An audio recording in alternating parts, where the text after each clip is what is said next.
Hey y'all, welcome back to book club. Today I am going over Vladimir Nabokov's novel Lolita. Trigger warning. We discuss pedophilia in this book. So, yeah, if that triggers you, don't read it. So, this book is based primarily in the 1950s in America. I say America because they go on a road trip. But this starts off on the East Coast in Connecticut. Humbert has gone to a boarding house and he has fallen in love at first sight with Dolores, who he will call Dolly and Loli, his Lolita.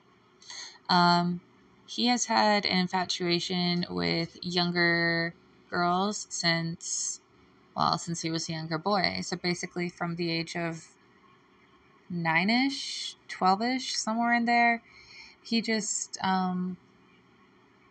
his desire for people stopped maturing with his age. So he just always stayed wanting prepubescent, hairless, perky, young women, because they're not girls, they're not young girls, but too young. And he decides to stay at this boarding house because he is in love with Dolores.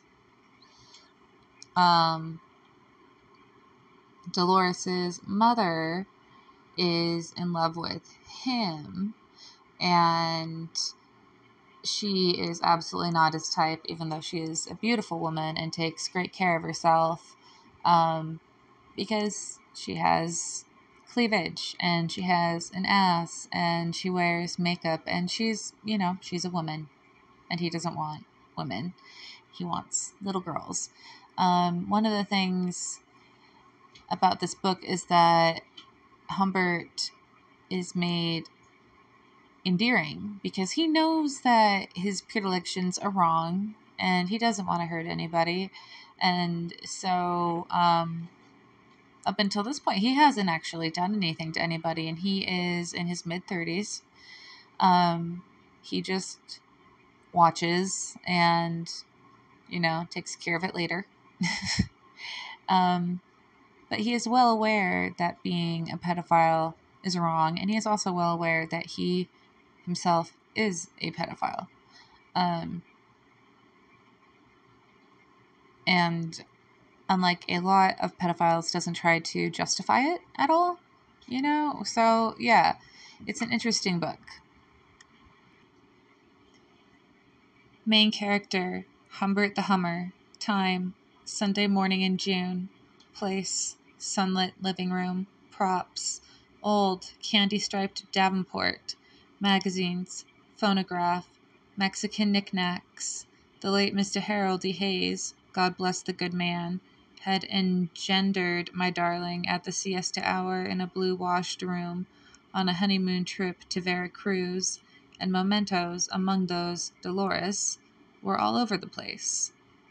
So, the late Mr. Harold E. Hayes is Dolores's father, and obviously her mother is the widow.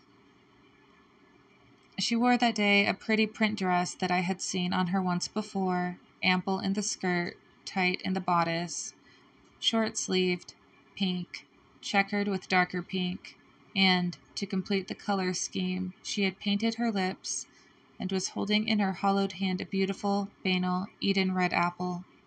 She was not shod, however, for church, and her white Sunday purse lay discarded near the phonograph. My heart beat like a drum as she sat down, cool skirt ballooning, subsiding, on the sofa next to me, and played with her glossy fruit. She tossed it up into the sun-dusted air and caught it. It made a cupped, polished plop. Humbert intercepted the apple. Give it back, she pleaded, showing the marbled flesh of her palms. I produced Delicious. She grasped it and bit into it, and my heart was like snow under thin crimson skin, and with the monkeyish nimbleness that was so typical of that American nymphette, she snatched out of my abstract grip the magazine I had opened. Rapidly, hardly hampered by the disfigured apple she held, Lo flipped violently through the pages in search of something she wished Humbert to see. Found it at last. I faked interest by bringing my head so close that her hair touched my temple, and her arm brushed my cheek as she wiped her lips with her wrist. So Humbert decides to marry the mother so that he doesn't have to ever be apart from Dolores. He actually drugs his wife a lot so that he doesn't have to have intercourse with her because he's just absolutely uninterested in that at all. And his wife finds out that he has only married her because he wants to be around her daughter, and she is running off to mail a letter to somebody about what he is, that he's a chomo, but, well, a wannabe chomo because he actually hasn't done it yet. And she gets hit by a car. So Humbert gets the letter, because, he's right there. She gets hit by a car in the street right in front of their house on the way to the mailbox, which I guess was on the other side of the street, lucky for Humbert. So he goes and picks up Dolores at school. He doesn't tell her that her mother is dead, and he takes her to a hotel, and this is where he officially becomes a child molester. He tries to justify it because she has had intercourse with other kids her own age. So she's 12, and so I guess she's had sex with boys who are a year or two with at that age range. And so he's trying to justify it, but no. 12-year-old having sex with a 12-year-old is a lot different than a 12-year-old having sex with a 30-something-ish man. So after being raped, Dolores is upset and she wants to go home, and Humbert won't let her go home, and she wants to call her mom. So sad. Give me some dimes and nickels. I want to call my mother in that hospital. What's the number? Get in, I said. You can't call that number. Why? Get in and slam the door. She got in and slammed the door. The old garage man beamed at her. I swung onto the highway. Why can't I call my mother if I want to? Because, I answered. Your mother is dead. In the gay town of Leppingville, I bought her 4 books of comics, a box of candy, a box of sanitary pads, 2 Cokes, a manicure set, a travel clock with a luminous dial, a ring with a real topaz, a tennis racket, roller skates with white high shoes, field glasses, a portable radio set, chewing gum, a transparent raincoat, sunglasses, some more garments, swooners, which I have no idea what a swooner is. Someone tell me if you know what it is. Shorts, all kinds of summer frocks. At the hotel, we had separate rooms, but in the middle of the night, she came sobbing into mine, and we made it up very gently. You see, she had absolutely nowhere else to go. This poor little girl.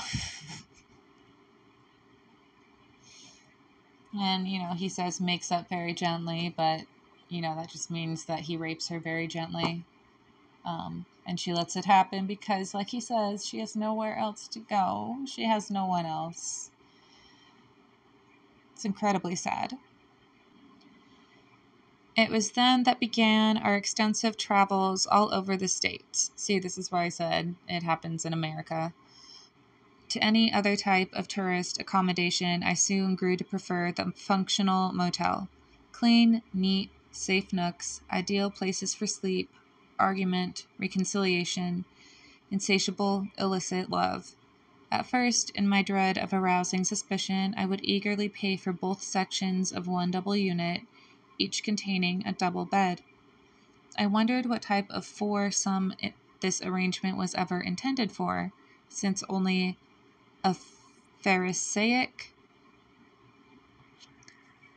All right, I just looked it up. It says relating to or characteristic of the Pharisees or Phariseeism or self-righteous or hypocritical. I'm going to guess that Vladimir meant the self-righteous or hypocritical definition.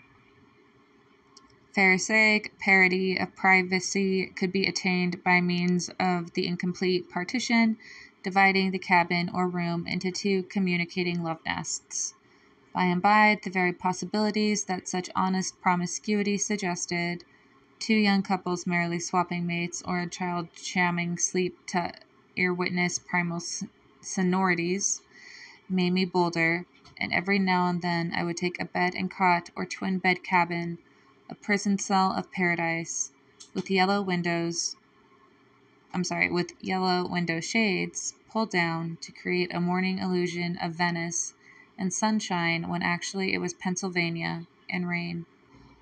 Okay, so I had to look up sonorities too, and it says the quality effect of being sonorous, so not helpful. And then the second definition is the relative loudness of a speech sound. So I'm going to guess it's that one, because it is used in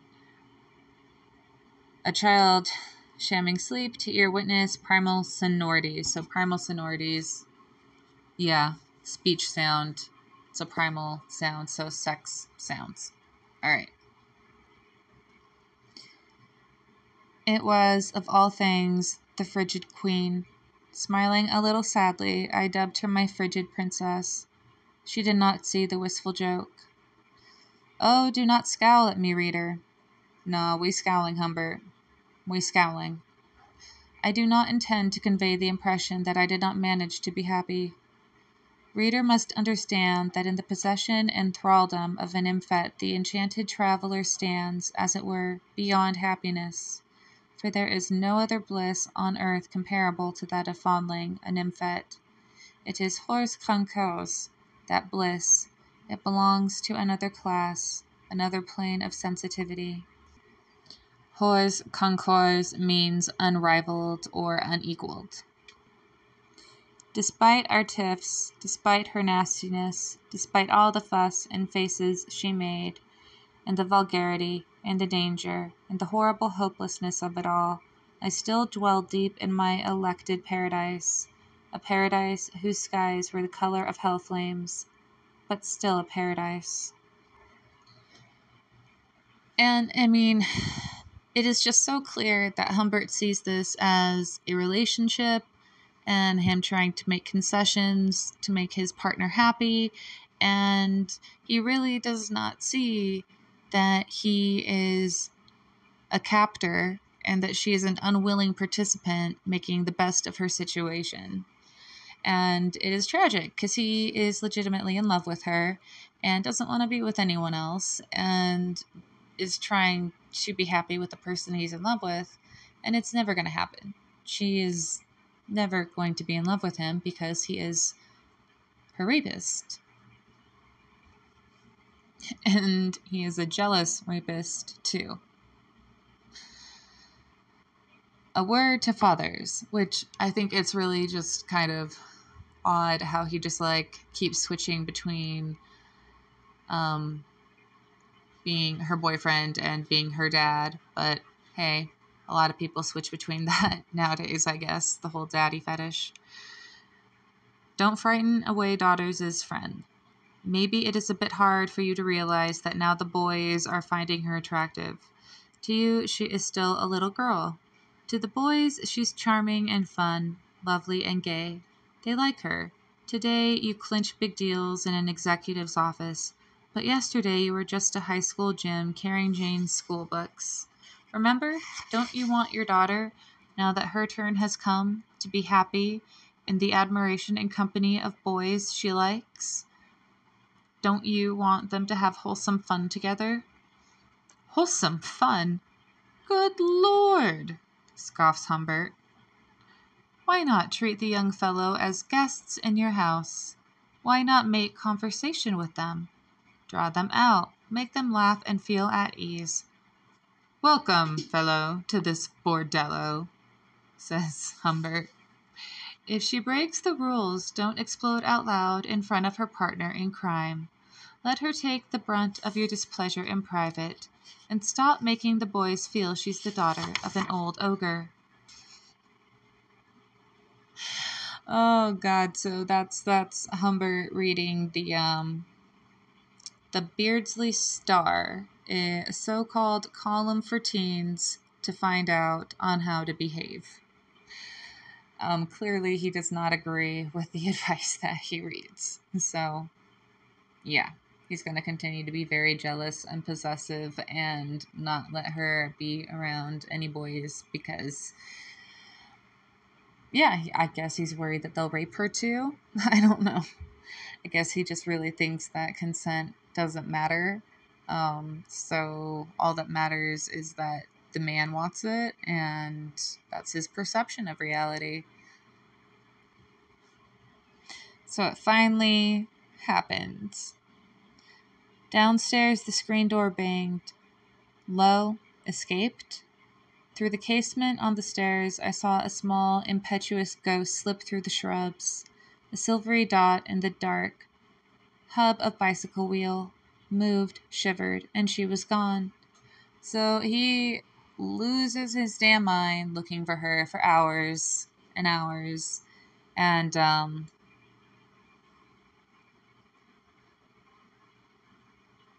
one second. Here it is. I saw, with what melody of relief, Lolita's fair bicycle waiting for her. I pushed instead of pulling, pulled, pushed, pulled, and entered. Look out. Some 10 paces away, Lolita. Through the glass of a telephone booth, membranous God still with us. Cupping the tube, confidentially hunched over it, slid her eyes at me, turned away with her treasure, hurriedly hung up, and walked out with a flourish. Tried to reach you at home, she said brightly. A great decision has been made. But first buy me a drink, Dad. She watched the listless pale fountain girl put in the ice, pour the Coke, add the cherry syrup, and my heart was bursting with love ache. That childish wrist, my lovely child. You have a lovely child, Mr. Humbert. We always admire her as she passes by. Mr. Pym watched Pippa suck in the concoction. J'ai toujours admiré les œuvres allemandes du sublime Dublinois. I have always admired the Ormond work of the great Dubliner. And in the meantime, the rain had become a voluptuous shower. Look, she said as she rode the bike beside me, one foot scraping the darkly glistening sidewalk. Look, I've decided something. I want to leave school. I hate that school. I hate the play. I really do. Never go back. Find another. Leave at once. Go for a long trip again. But this time we'll go wherever I want, won't we? I nodded. My Lolita. I choose, c'est entendu. Understood. Okay. Entendu. Now hop, hop, hop, Lenore, or you'll get soaked. A storm of sobs was filling my chest. So she gets her way. She has realized that she can leverage his obsession with her to be able to have some of the advantages that she wants. And she wants to go to a different school, and she wants to leave the town that they're in, and so that is what is happening. But Dolores is a smarter girl than she appears, and she doesn't really want to go to a new school. She just wants to go. And she does. She runs away, and he can't find her this time. And this time it's not for a couple of hours. This time it's for a couple of years. Wanted, wanted, Dolores Hayes. Hair, brown, lips, scarlet. Age, 5,300 days. Profession, nun or starlet. Where are you hiding, Dolores Hayes? Why are you hiding, darling? I talk in a daze, I walk in a maze, I cannot get out, said the starling. Where are you riding, Dolores Hayes? What make is the magic carpet? Is a cream cougar the present craze? And where are you parked, my car, pet? Who is your hero, Dolores Hayes? Still one of those blue-caped star men? Oh, the balmy days and the palmy bays and the cars and the bars, my Carmen. So he finally finds her. She is married at the tender age of 16 and is expecting her first baby. Despite this, he still wants her back, which is surprising because, he's a pedophile and he doesn't like the female form. But apparently his love for her is enough that he doesn't care, and he doesn't care that it's not his kid, and it's quite endearing. But she refuses to go because she is in love with her husband, and she is done with that life. She doesn't want to live it anymore.